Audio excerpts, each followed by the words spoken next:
Hello and welcome to the Global Church Project. I'm Graham Hill. Oscar García-Johnson teaches at the Centro for the Study of Hispanic Church and Community at Fuller Seminary in California. Born in Honduras, he immigrated to the United States to complete a degree in electrical engineering. While in college, he committed his life to Jesus Christ. Since that time, he's taught and written extensively in English, Spanish, and Portuguese. His books explore Latin American contextual theology and church life, and movements of the Spirit and mission in the Global South. When he's not writing or teaching at Fuller Seminary, he offers conferences on leadership development and ministry across Latin America and the United States. Oscar García-Johnson, welcome to the Global Church Project. Thank you very much. You use a phrase, the Spirit outside the gate. Yeah. What does that phrase mean, and how can Latin Americans rediscover the Spirit outside the gate? Yeah. Well, I use that concept, I borrowed that concept from a great evangelist and theologian, Orlando Costas. He wrote a book called Christ Outside the Gate, Mission Beyond Christendom. And I think he being a Puerto Rican Latino working in Latin America, so he in a way he synthesizes, he unites, he brings a continental, a transnational, if I may say it, approach into faith, into missions. I think he focuses on something that is important. I mean, what's the gate? Well, the gate is what I call the canonical imagination of the West, that in a way says, well, you know what, theology has been done, the canon is closed, orthodoxy works, so you have to translate that into the Americas or whatever else. So a good contextual theologian is he or she who is able to translate into the Americas. But the gate is particularly that we're not necessarily doing indigenous thinking. We're not doing independent research. We're translating. We're in a way carrying a deficit. The deficit of that gate.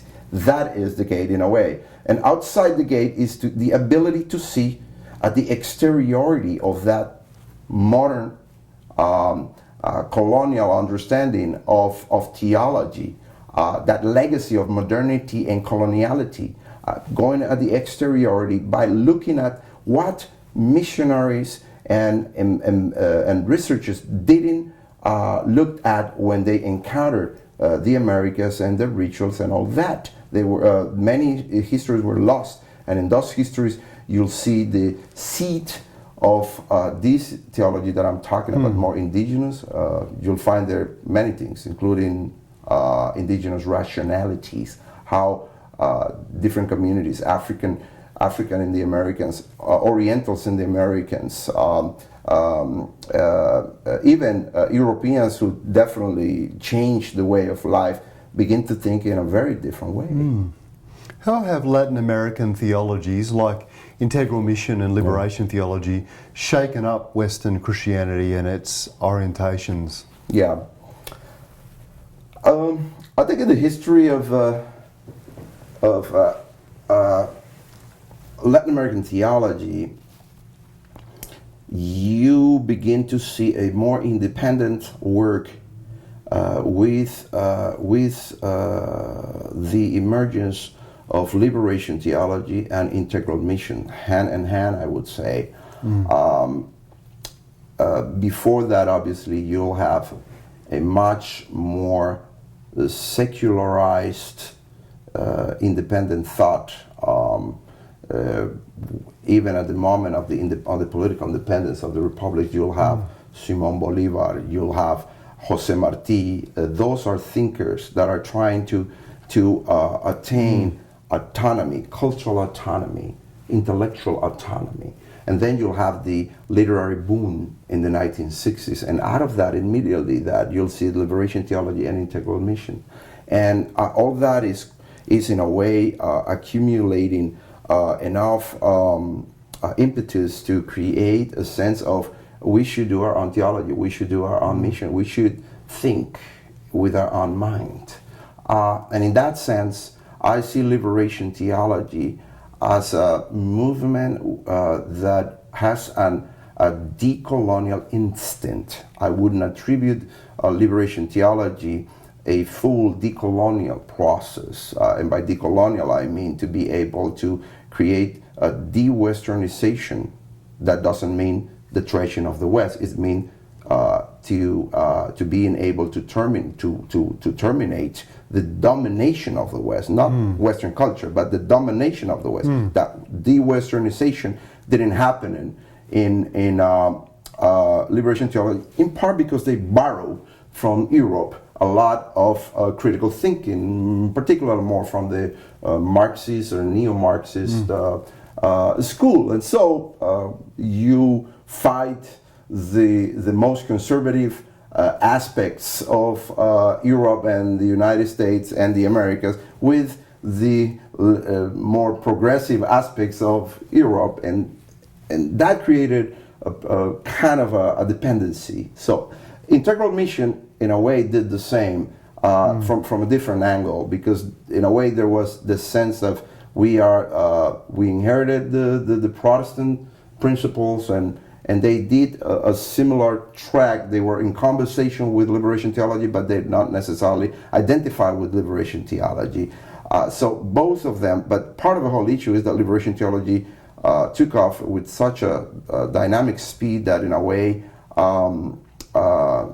integral mission was overlooked. It wasn't really given the right space, and they've been always alive. So they both, in my particular perspective, represent an indigenous attempt, an intellectual pursuit to recover parts of the lost history of the Americas. In my opinion, they didn't go back deep enough and didn't go to the exteriority of this modern colonial logic, but the instinct, in my opinion, was there. And where do you see some fresh expressions of Latina theologies today? Yeah, well, now going to the north, because when we speak of Latino theology, we usually move to the diaspora. Liberation theology, integral mission, and U.S. Latino theology, in a way, are three brothers that borrow from themselves similar methodologies and contribute to each other's, and in a way are brothers that do not talk to each other very well, with the exception of Latino theology and liberation theology, but they always maintain what I call a geopolitical difference for some reason. I think in the U.S., migration has had a very important, it's been a very important and influential factor, I would say, in the production of theology in the North. While in Latin America, class struggle and economic struggle was pretty much dominated by the Marxist